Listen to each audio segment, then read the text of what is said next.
Welcome to episode 159 of Anime and Us. I'm TJ. I'm Shawn. And this is the review show that reviews anime from A to Z, sort of. Alright guys, so we got Hellsing. Original, not the OVA apparently. I thought Ultimate was like the second anime, like Brotherhood, but apparently it's considered an OVA. Yeah, but it's 10 episodes, but they're 45 minutes each, OVA. Oh, that's not bad. So I don't know. And it does recap, or it does redo it. Well, here's the thing. At least that's what it says in that. Let me just explain, because we didn't spin or anything. Like I said, this is still... Well, they know this. But new viewers. So we chose the new house. New viewers. Turn it off. So we chose the H, and this time we decided to do Hellsing. Back to the OVAs. It does recap up until a point where they retell exactly the story that this one tells, up until the two brothers hit the organization headquarters, and then it's a completely different story.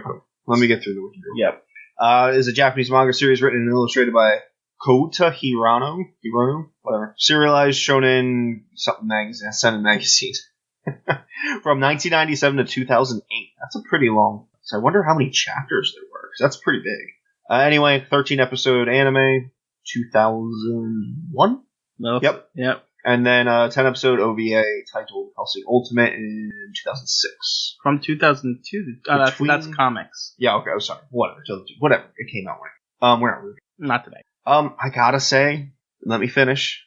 I think it kind of sucked. But that doesn't mean it doesn't have a serious cool factor to it. And that doesn't mean that I can't have like a guilty pleasure and kind of like it. I'm gonna agree with you, but only up until after the brothers invade and start kill off the whole organization. Then it starts going off a rail, because then it stops following the manga. I mean, whether or not it's following the manga doesn't really matter to me.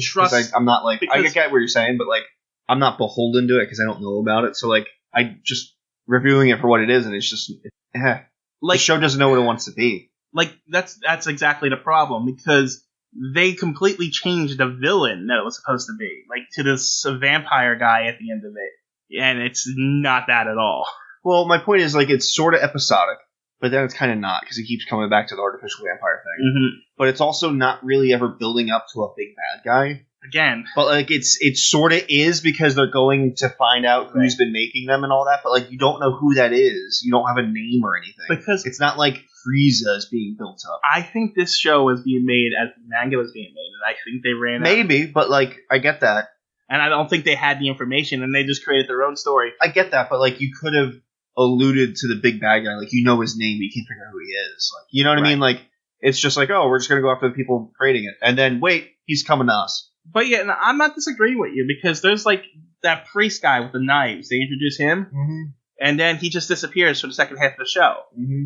That's not what he's interesting. He's supposed to be way more involved in the show. That's why Ultimate is way better, and this is kind of why this is almost like a Full Metal Alchemist thing. A Full Metal Alchemist was fine, but Brotherhood's way better. Yes, I get that. My issue it's just like the episodic nature of it, and then going back and forth, like not explaining why Alucard is controlled by the Hellsing family, and specifically not just the whole family, but like father-daughter of the Hellsing family, because her uncle doesn't matter, he can kill him. You know what I mean? Like, so it's not just the Hellsing family he's there to protect, but like specific people in it. Because it's just odd. But my point is, like, it's not explained why he's doing any of that. I mean, it's sort of implied that he's under their control from some sort of magic. Well, what magic? He swears fealty to her when she asks for his help when she's about to be killed by the uncle. He's like, "Do you want me to save you?" And saves, and I think he even drinks some of her blood. He licked a bit of it. Yeah, so. But I didn't hear him swear fealty. Maybe he didn't. Maybe it wasn't in this one. Maybe that was Ultimate. But which would make more sense. But even then, like, why? He's this great, powerful vampire. Why is he lowering himself to be controlled by a human? It doesn't sound like something that he would do. The way he looks down on other lesser vampires. Well, you're making yourself lesser. Yeah, I know. The whole power restriction thing is cool. Like, it's got that cool factor, like releasing power restricted level. Like, it's cool. But it's not explained at all, and it doesn't make any sense. Why can he release his own power restrictions without her anywhere near? But not level 1, apparently. She has to authorize that one. Like, she authorizes the last one, too. The level 1 was the last one. Oh, okay. Yeah. So, like, he could do everything up to level 2, but not level 1. Level 1's a little too strong. But level 2, whatever, you can still murder, an entire civilization with it. But level 1's too strong. I'm not arguing with you. It just none of it makes any sense. No, and I agree with you. It doesn't make any sense in this anime, but like I have the knowledge of what actually happens, and that's why I'm tempted to tell you, but I'm like, I don't want to spoil anything. I will want to watch Ultimate. Yeah, like it's got that cool factor. I do want to watch the next one, but it's just as it stands, it's kind of like that whole second half of the season is like, what is this? It's like the police girl's there too, and it's like she's built up for like her to eventually drink human blood, because it's always like, oh, I don't drink any blood at first, and then it's like, oh, I only drink the like donated blood or whatever she was called, that specific word she used. But like they're building it up to where, and he's like, yeah, you're gonna want the real stuff one day. Yeah, and like it never happens again. I get it. It probably does happen. It's probably a plot point, but like they it. They definitely it. They fell through and they decided to just make this crazy ass story about another vampire controlled by humans, and it's like, okay, it wasn't. It's fine, but it doesn't make sense with the story they were telling up to the point. Mm-hmm. You know what I mean? They kind of just shoehorned a plot into what they were like. It's a puzzle that doesn't fit together. Mm-hmm. So anyway, premise. Oh yeah, there you go. I'm pretty much done the review at this point, but so Alucard is a vampire, a really strong one that is under the control of the Hellsing organization, and they hunt vampires. Yeah, essentially. Well, and in the first episode, he makes a vampire. It's not just vampires, but any kind of monster. You're creating issues they're trying to come after you. Yes. Let me ask you something. Did you get Alucard's name? No. You don't get Alucard? No. Tell me. You want to know? Yeah. It's Dracula backwards. Oh.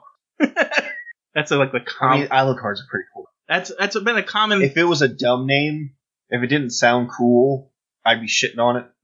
But like whatever. But Alucard's been used throughout vampire lore as a backwards for Dracula for a long time.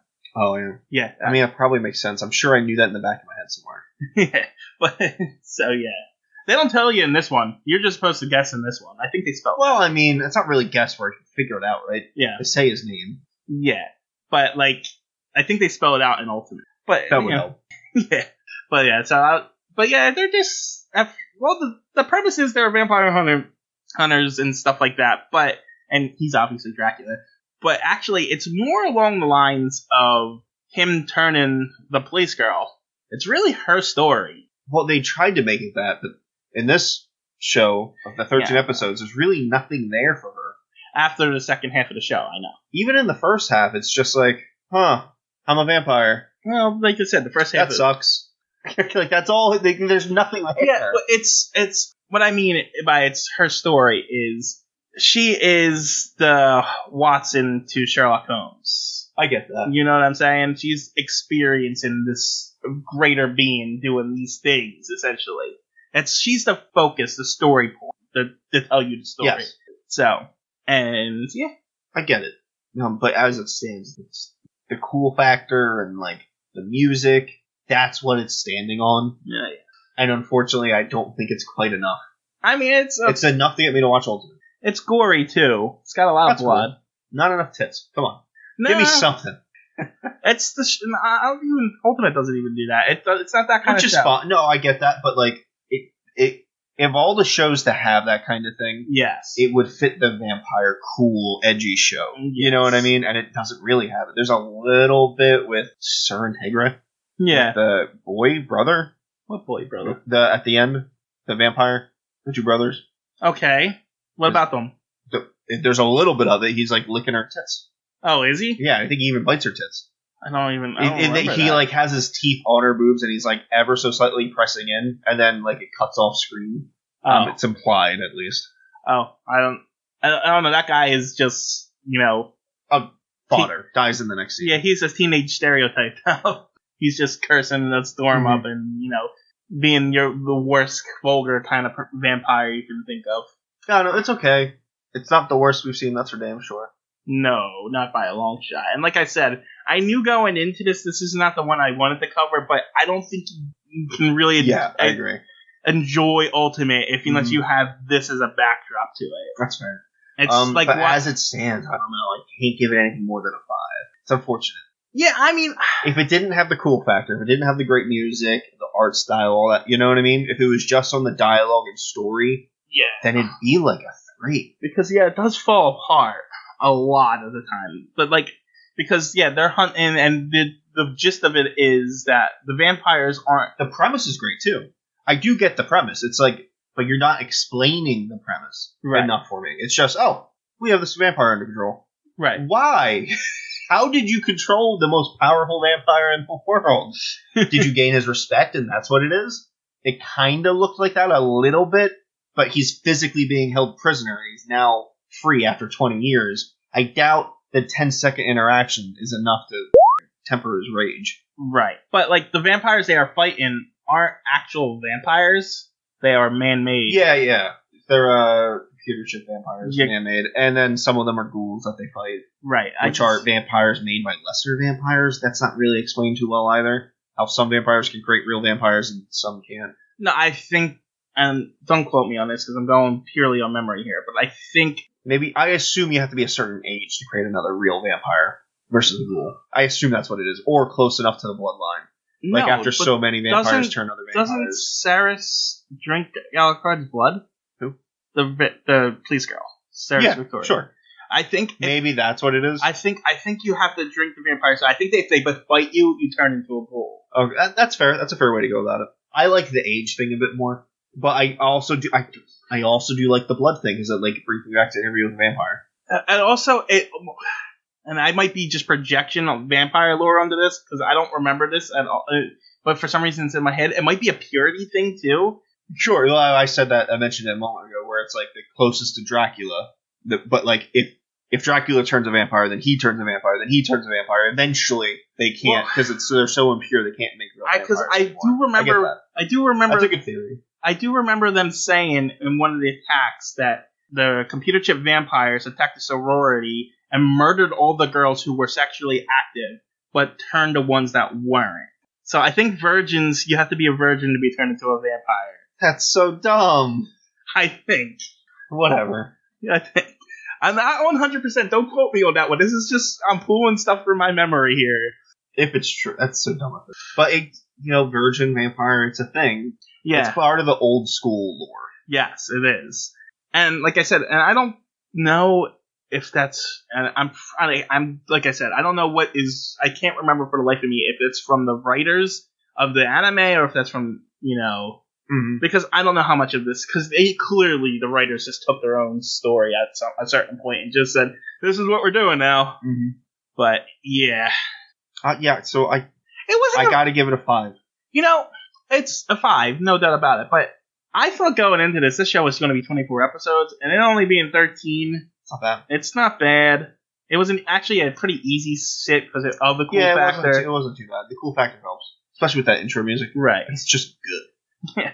And so and you can see why it spawned. Oh, sure. A fan base. A fan base, and why it got 10 OVAs, and why it got its anime, a manga adaptation and stuff like that. But yeah, overall, meh. Which is unfortunate, but it's, like I said, enough to watch Ultimate. So hopefully that's better. I can guarantee it's better. All right. Pause before next episode. There you go. Now we're recording. Are we? Let's pause it. Okay. You want to check? You can hit the skin. Okay, now we're back. I checked through the category I. Now, continue. Only there was video. I steered him down. And there really isn't anything else. One that I would choose to watch just purely based on the title. If I actually looked at the box art and read maybe. Mm-hmm. But also nothing that jumped out saying, hey, you gotta watch this. Besides Initial D. I didn't even bother looking up the letter. I knew exactly what you were picking. I looked. I'm sure I gave everything else a fair shot. I know. I knew what we were doing. I didn't even bother. That being said, this is 26 episodes. Yeah, it's going to be a 2-week process. There's going to be a movie next week. Just sure. Throwing that out there. So, preface with, I like it, I enjoyed it, but I know it's not going to be great. Okay. It's too long. It's probably going to be really slowly paced. But there's also cool, fun moments. Okay. And that's what I choose to remember. So let's preface with that. Anyway, plot summary. High school student Takumi Fujiwara works as a gas station attendant during the day and a delivery boy for his father's tofu shop during late nights. Little does he know that his precise driving skills and his father's modified Toyota Sprinter AE86 Trino? I don't think either one of us are car guys, so... Yeah, sorry. I know that's a real car, though. Make him the best amateur road racer on Mount Akina's highway. Because of this, racing groups from all over the Gunma Prefecture issues challenges to Takumi to see if he really has what it takes to be a road legend. I've seen all of Initial D. I'm a fan. It sucks that we're only going to be watching one season, even though it's only 26 episodes. Yeah, no thanks. I'm not doing more than that. But yeah, it's fun. We can come back to it next time. I have a story that really should be in the next episode, but I'm pretty sure I'm going to forget it if I don't bring it up. Tell it. So I worked at 721. Okay. Before working at 775 with you. Mm-hmm. And there was this kid there that transferred from Hollywood, California, really. But his nickname was Hollywood because he had this surfer accent and this aloof, like, charismatic teenager lifestyle that he just had. That's just was him. So we called him Hollywood. And he, like, was saving up money to get this car. And, you know, I'm not really interested, but, like, let's, you know, small talk. It's late night, talk on the radio. And he's like, yeah, I want to get a white Toyota 1986. And I'm like, from Initial D? And he's like, oh, no, I just, you know, it's a good car. I want that car because it's really... F off, man. Like, come on, I know Initial D. It's just weird. Anyway, Initial D next episode. Yay. Bye. Bye.